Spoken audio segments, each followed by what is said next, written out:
Hi guys, I'm back. Yeah, I took a little while, but that doesn't matter.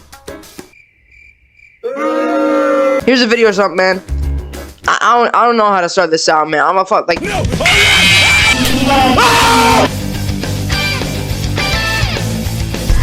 He's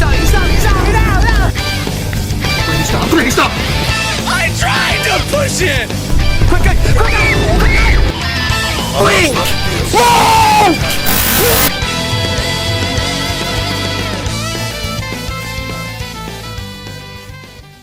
Take all my baldies to Giorgio Baldi's, throw my dick a party. Your dress code upscale. Used to shop at Aldi. Indie horror games have been one of the biggest genres for indie gaming for the past decade, and were one of the biggest causes for the popularity boost of indie gaming in the 2010s.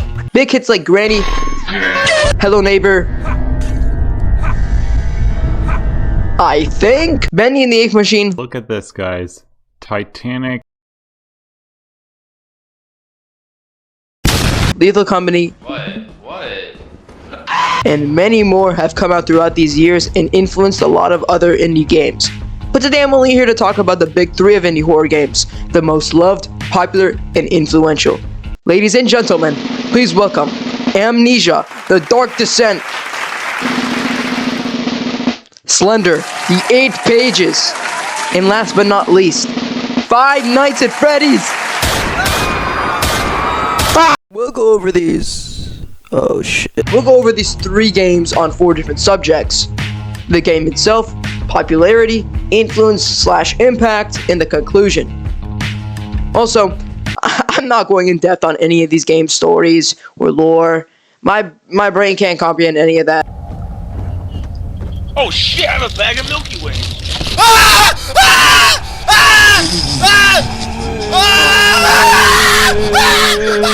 Oh my god.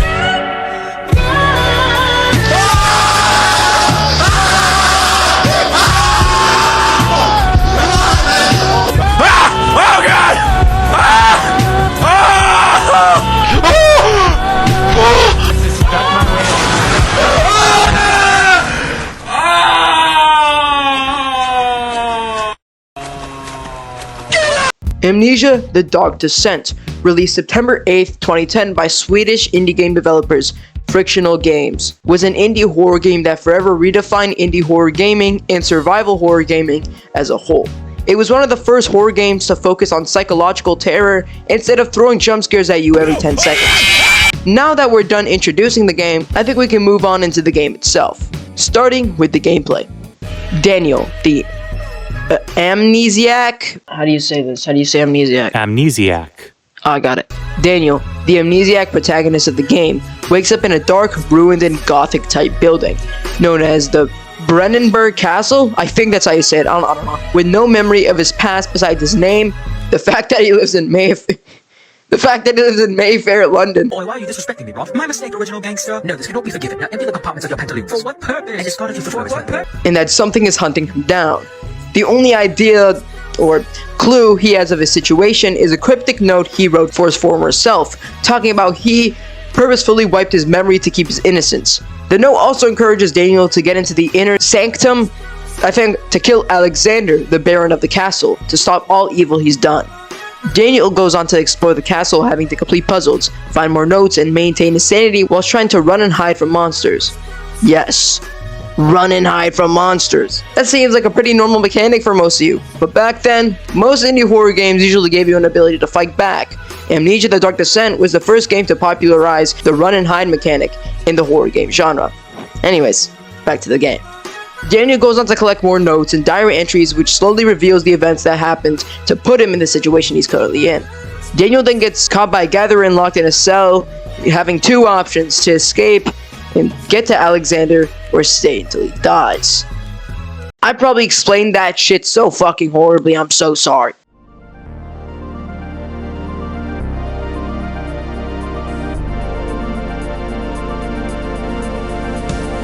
There are 3 endings to the game. First, we'll start with the good ending. Daniel gets to the inner sanctum to stop Alexander from escaping the universe by doing a ritual by throwing Agrippa's head that he cut off into the portal. In the end, Daniel and Alexander get consumed by the shadow. Daniel is then trapped in the void. He hears the voice of Agrippa talking to a guy named Johann Weyer. Agrippa pleads to Weyer to take pity on Daniel. That's where the good ending ends. The bad ending starts with Daniel escaping his cell, getting to the inner sanctum, and finding Alexander. Yet proceeds to do nothing and let Alexander escape through the portal. The shadow goes on to consume the entirety of the sanctum in anger, and Daniel is then killed. Right before death, Daniel hears Alexander's voice in the void, thanking him for letting him escape. In the revenge ending, Daniel again faces Alexander in the sanctum, and then knocks over the 3 pillars that were charging up the portal. Daniel gets spared by the shadow, and Alexander is killed by the shadow before the ritual finishes. Daniel and the shadow then leave the castle in its ruined state. Last but not least, the secret ending. All that happens is that Daniel never escaped the cell that he was put into by the Gatherer, meaning the shadow kills him and Alexander successfully escapes through the portal. And that's the basics of the game. You know, man, I explained that shit so horribly. Let's talk about the popularity. The game was automatically a hit. It had mostly positive reviews. YouTubers like PewDiePie, What a fucking nigga. Markiplier, Who's coming? Huh? If you're coming right now, let me see it. Let me see it. Show me. Jacksepticeye Fuck off, faggot. were all making gameplay videos on the game and getting hundreds of thousands of views to millions, making the game even more popular. The game went on to be released on PlayStation 4 in 2016 and Xbox in 2018, then the Nintendo in 2019. Amnesia went on to have 5 more games made, making it a 6-game trilogy. Amnesia: The Dark Descent went on to sell 1.3 million copies in their first 2 years and amassed around $3.6 million in their contrast to their $360,000 for the game development. So I thought there was going to be more I could say for popularity, but there isn't fucking anything else I could say. I have no idea. We'll move on to influence. This transition is so shit. Amnesia: The Dark Descent influenced almost all of indie horror gaming in the 2010s. Some games Amnesia inspired are PT, Resident Evil 7, Outlast, Layers of Fear, The Forest, The Conjuring House,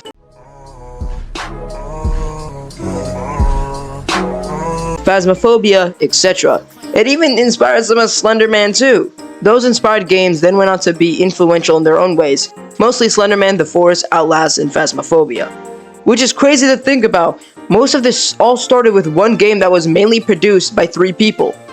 Amnesia: The Dark Descent is 100% one of the most influential indie horror games of all time. The rest of the trilogy equally as good and even better than it. The game totally deserves its spot in the big 3 of indie horror games, but the next game on this list deserves the spot even more. You've made it 2 sections into this video. I'm guessing you liked the video, right? Please subscribe, please subscribe, please subscribe, please. See anything. I'm just getting Morse code. Slenderman, come rescue us! We're trapped!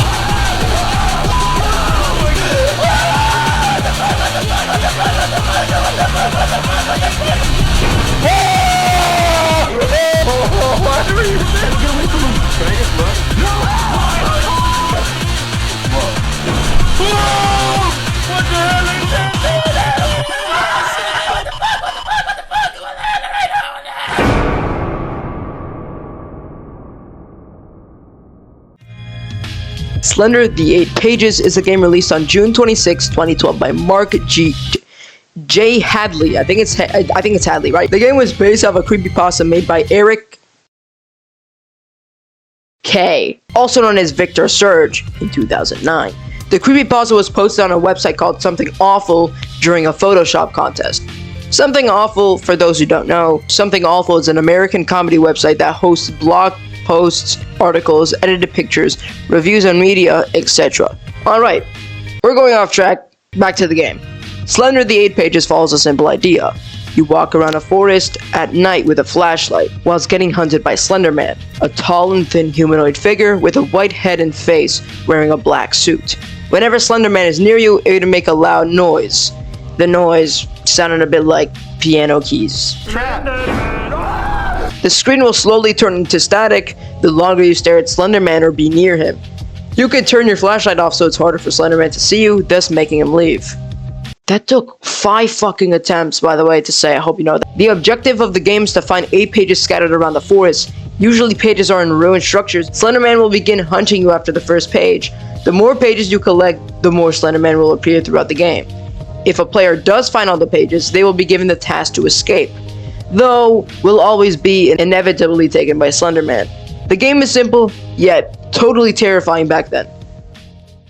Fun fact, in version 0.3 there was a daytime game mode. If players beat the daytime game mode, they unlock $20 mode, where it's just the game, but anytime the static appears, it's replaced by parts of the rap song, Give Me $20 by Ron Browns. What the fuck is that?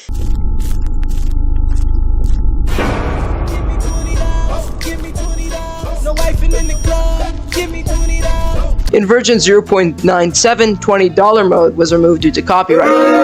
I still have no idea why that was ever added in the first place. Slender the 8 Pages also has another game that's suspected to be canon to the first game, Slender the Arrival, but that's not our topic for today. Anyways, popularity time!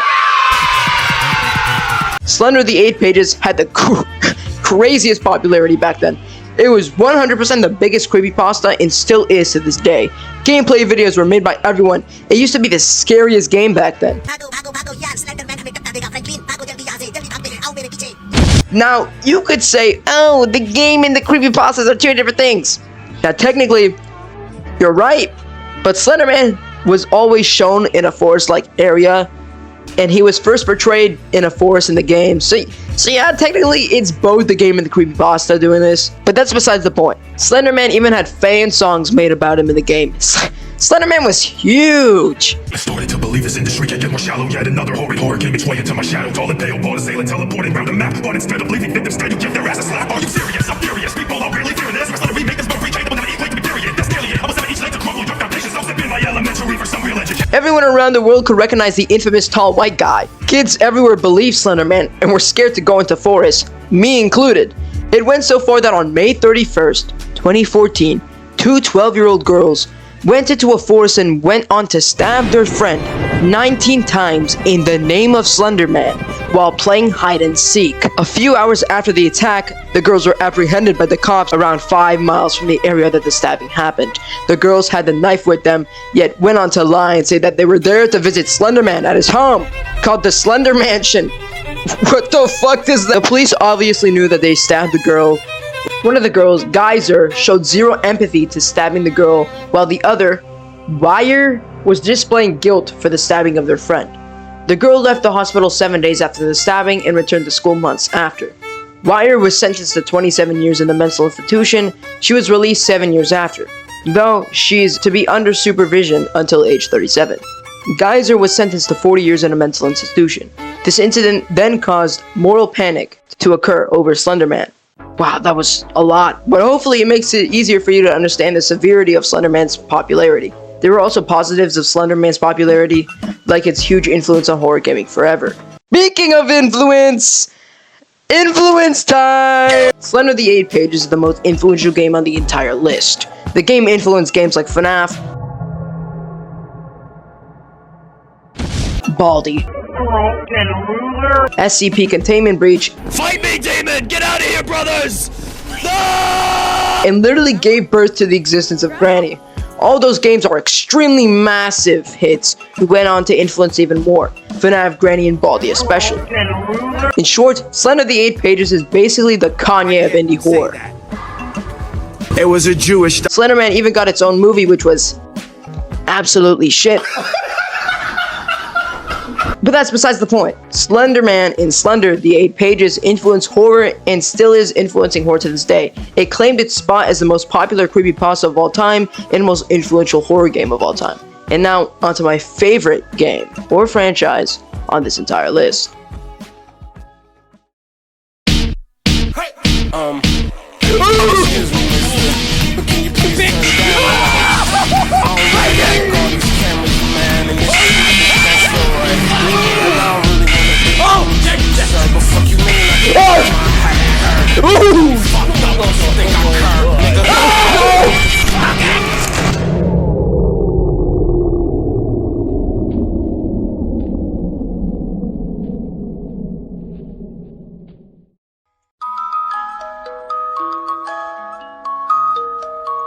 Ah yes, Five Nights at Freddy's, the most popular game on this entire list. FNaF has pretty much built my childhood entirely, learning the lore, watching people play the games and get spooked by them, creating my own horrible versions of FNaF on Scratch. FNaF brought some of the best times of my life, and now I can glaze it all I want. Five Nights at Freddy's, a game with a simple concept yet goes 10 times deeper than anyone thought it ever would. FNaF, created August 8th, 2014 by a single American man named Scott Cawthon, is by far the simplest game I covered in this video. FNaF is literally a clicker horror game made on the game engine ClickFusion 2.5. The game plays out like this. You're hired as a night guard to work at a kid's pizza place for a week. But little did you know that these fucking dumbasses come alive at night. The crew that goes on to chase you throughout your night shifts are the main man, Freddy Fazbear, comes out on night 3 and onwards. Bonnie comes out night 1 and onwards. Chica and Foxy come out night 2 and onwards. And finally, Golden Freddy, who fucking appears whenever he wants, but rarely. The objective is to survive from 12 to 6 without getting killed / jump scared by the animatronics. So, how do you survive? Well, you close the door. Okay, so it's not just the door. There are some other aspects. For Bonnie, you just close the door. Chica, you can also just close the door. For Foxy, you usually want to check the cams from time to time so he doesn't get out of Pirate Cove and rush towards your door. You have a solid like 2 seconds to close the door before he arrives. So in short, you close the door. For Freddy, he's a little different. He will continue to move throughout the pizzeria until he reaches the corner of the right hallway. You're going to want to check the camera occasionally so Freddy doesn't enter the office since you can hardly stop him. For Golden Freddy, once he appears in your office, just flick the camera back up as quick as possible, then close it. He should disappear right after. Oh yeah, almost forgot. There's power too. Using cameras, lights, and doors will make the power go down fast. And it stacks too. Once the power runs out, well, I think we all know what happens. Alright, those are the basics of the game. Just like Slender, it's simple, yet it was completely terrifying when the game first dropped. There's also a bunch of lore.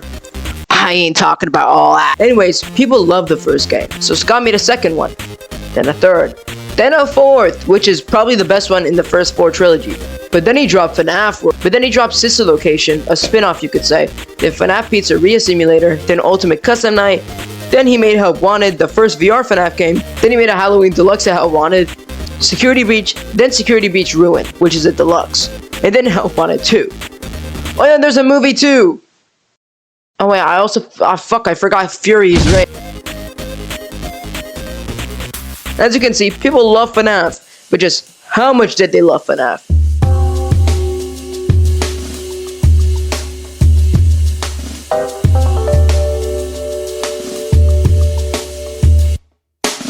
FNaF's popularity was unheard of, especially since it's a literal fucking clicker game. But the game was literally massive! Scott was literally partnered with Funko for 10 plus years. Funko would drop action figures and plushies for the games for years. People then started to make millions of bootlegs too. There's even a mobile FNaF game titled FNaF AR, which isn't even canon, but there's merch about that too for some reason. There were so many plushies and action figure FNaF reviews I watched back then. Bootlegs too. People would make FNaF pizza boxes, curtains, bedsheets, fucking underwear. And don't even get started on the gameplay and fan games. Gameplays for FNaF wouldn't amass thousands. It wouldn't amass millions. It would amass hundreds of millions. Markiplier has hundreds of millions of views on his FNaF gameplay videos. Then so many more YouTubers did videos on it. Game Theory's channel literally popped off just because of FNaF's silly little lore of some purple murderer. Then there were FNaF songs. Holy, FNaF has more fan songs than any fan base ever. And as a little kid, I used to bump that shit thinking it was heat. And you know, back then they were heat. But these songs would gain millions of views. Some of them would even gain hundreds of millions. The Living Tombstone literally gave FNaF an anthem. The fucking song was literally in the credits of the movie. That just shows how popular FNaF was and how many fans it had. Now, influence time.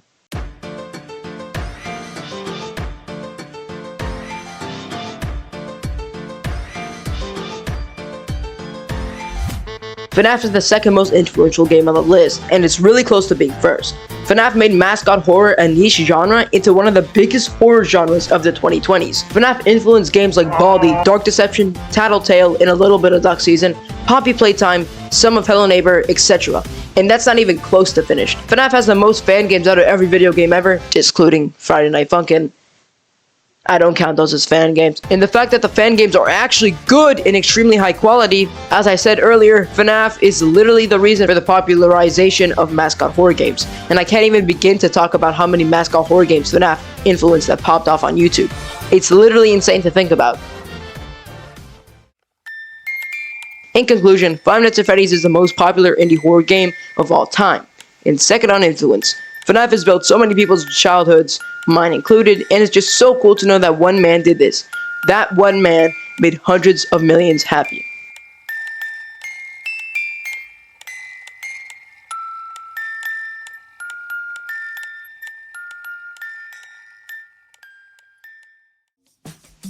And there it is, the big three of indie horror games. If I missed anything in the video, please tell me down below in the comments, and also like and subscribe, because I worked really hard on this video.